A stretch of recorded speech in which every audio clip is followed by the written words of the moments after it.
पासून मी काम करतोय आणि मराठा समाजाला आरक्षण मिळावं या मागणीसाठी मी 2006 पासून म्हणजे माझं पहिलं आंदोलन नागपूरच्या हिवाळी अधिवेशनामध्ये त्या ठिकाणी त्या विधान भवनाच्या बाहेर झालं होतं। आम्हाला पोलिसांनी उचलून वगैरे नेलं होतं आणि तेव्हापासून आजपर्यंत हे आंदोलनाच्या काळामध्ये राणे समितीचं रिपोर्ट आला आणि त्याच्यानुसार जे आरक्षण मराठा समाजाला दिलं आणि ते आरक्षण काही लोकांनी पुढे जाऊन कोर्टामध्ये त्याला आव्हान दिलं आणि ते स्टेट झालं।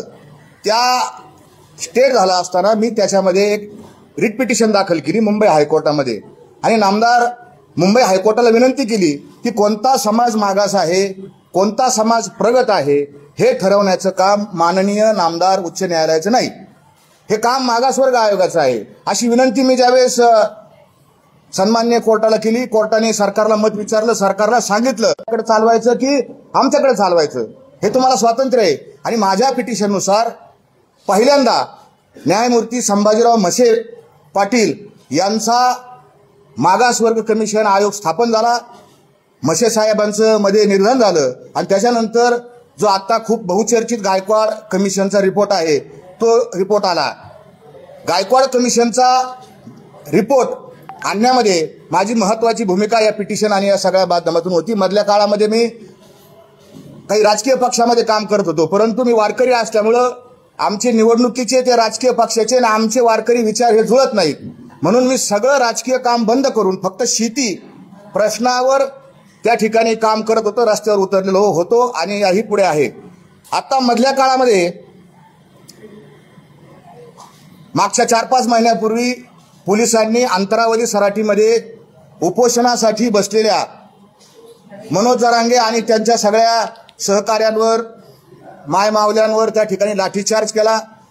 हा लाठीचार्ज सगळ्या महाराष्ट्राने नाही देशाने नाही जगात पाहायला गेला आणि त्याच्यावर खूप टीका झाली, मन हेलावून गेलं आणि मराठा समाज या एका घटनेमुळे अतिशय पेटला गेला आणि साहजिकच सगळेजण त्या आंदोलनामध्ये सक्रिय झाले, वेगवेगळ्या प्रकारे सक्रिय झाले। कीर्तनकार असल्यामुळे नगरमध्ये मी नगरचा मूळचा राहणारा आहे, तर माझ्याकडे लोक आले, महाराज तुम्ही घरात बसून चालणार नाही, तुम्ही गावगाव रस्त्यावर येऊन आपण ही प्रबोधन करणं गरजेचं आहे आणि त्यानुसार मी अनेक ठिकाणी प्रबोधनं केली, कीर्तनं केली। नंतरच्या काळात ज्यावेळेस सगळे सोयरे मधल्या काळामध्ये मराठवाड्यामध्ये जी शिंदे समिती स्थापन केली आणि मराठवाड्यामध्ये मोडीच्या ज्या नोंदी आहेत त्या नोंदी शोधण्याकरता काही मोडी लिपीचे वाचक सरकारला हवे होते।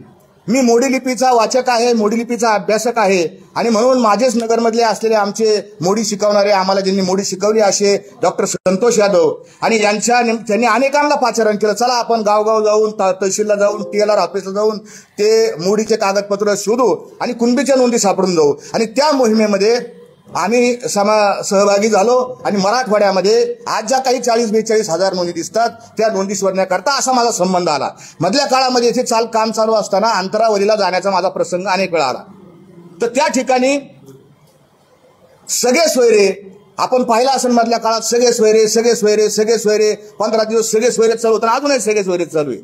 तर हे सगळे सोयरे चालू असताना मी याचा लॉचा विद्यार्थी आहे, नगरच्या लॉ कॉलेजमध्ये मी शिकलेलो आहे, तिथला विद्यार्थी आहे, पूर्ण नाही झालो माझा पण विद्यार्थी आहे आणि मला माहिती असल्यामुळे ह्या ड्राफ्ट कसा बनवावा, मसुदा कसा करावा यासाठी मी त्या कोर कमिटीमध्ये सहभागी झालो आणि मग जरांगे पाटलांचं काय म्हणणं आहे ते म्हणणं घ्यायचं आणि शासनाचे जे विधी आणि न्याय खात्याचे जे मॅडम होत्या, महसूल खात्याची होती, समाज कल्याण खात्याचे सेक्रेटरी होते आणि त्या सेक्रेटरीकडे बसायचं आणि त्या परत इकडे यायचं, जरांगे साहेबांना दाखवायचं, तिथून त्यांच्याकडे जायचं, परत त्यांना दाखवायचं, असा गेल्या अनेक दिवस आम्ही प्रवास केला, पण आम्ही याच्यामध्ये कधीच समोर आलो नाही। माझा आवाज आपल्या सगळ्या चॅनलमध्ये आहे, सगळ्या चॅनलमध्ये माझा आवाज आहे, पण माझा चेहरा नाही। मी नेहमी आपल्या त्या अंतरावलीमध्ये असणारे जे आपले पत्रकार बंधू आहेत त्यांना सगळ्यांना माहिती आहे, मी कॅमेऱ्याकडे पाठ करून उभा होतो आणि म्हणून आणि हे सगळं चालू असताना जरांगे पाटलांचा, आता मी त्यांना पाटील म्हणणार नाही,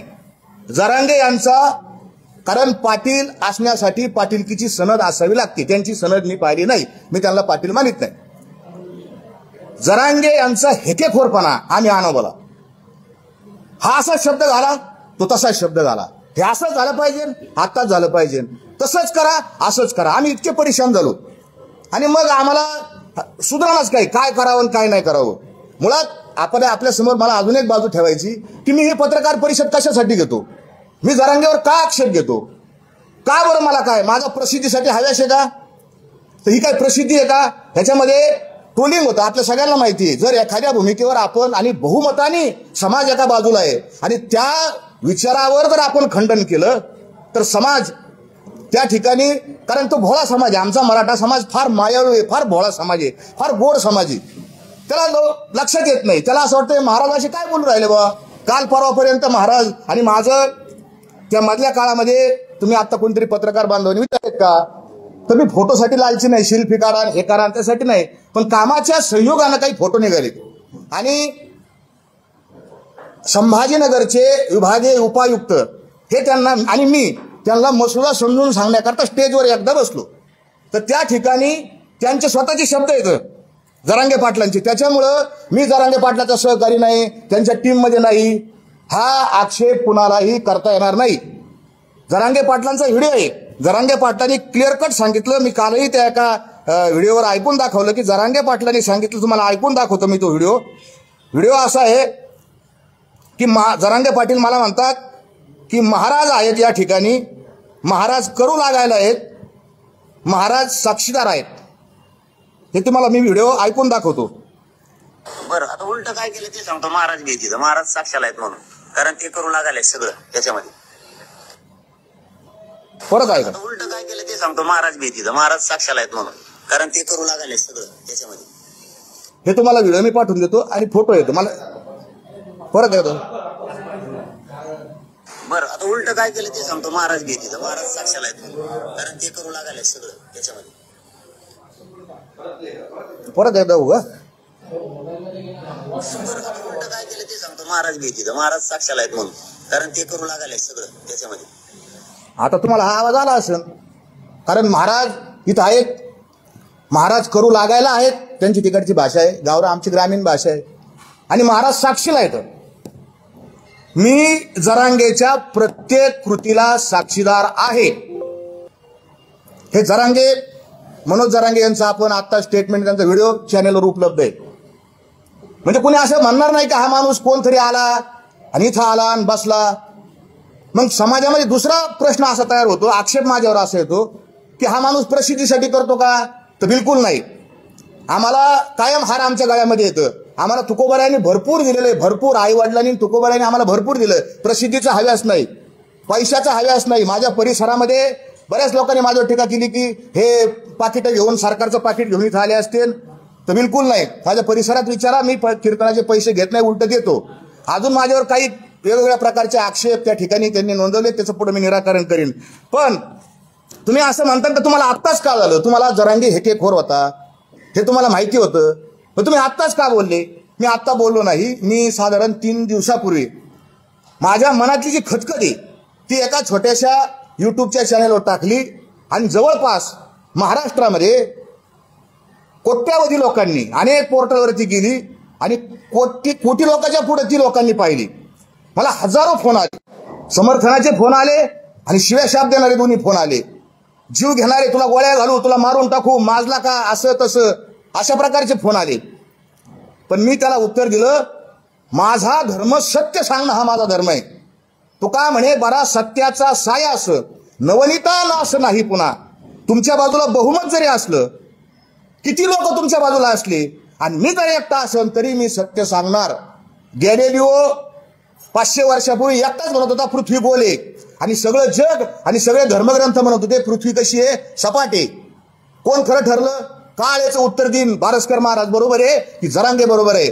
आणि सगळ्यात जास्त जसं एखाद्याचे 100 अपराध भरतात, आमच्या भगवान श्रीकृष्णाने सांगितले शिशुपालाचे 100 अपराध भरले त्याला मारलं, तसं या जरांगेचे 100 अपराध भरलेत. आणि 100वा अपराध कोणचा आहे, तर ह्या जरांगीने माझ्या जगद्गुरु तुकोबारायाचा अपमान केला आणि तो मी कधीच सहन करू शकत नाही. मी कशासाठी गेलो तिथे स्टेजवर गेलो, त्या जरांगेंना म्हणलो, सगळे लोक म्हणत होते पाटील पाणी प्या, पाणी प्या, पाणी प्या, जरांगे पाटील पाणी प्या. अशा पद्धतीने घोषणा झाली होती. एक लहान लेकरू गेलं, हातात बाटली दिली, जरांगीण त्यांचं ऐकलं नाही. आणि शेवटी मी म्हणलं बाबा मी देहूवरून आलो, मी काय सरकार नाही, मी नेहमी या सरकारच्या विरोधात भूमिका मांडत आलेलो आहे, मी देहून आलो. आपण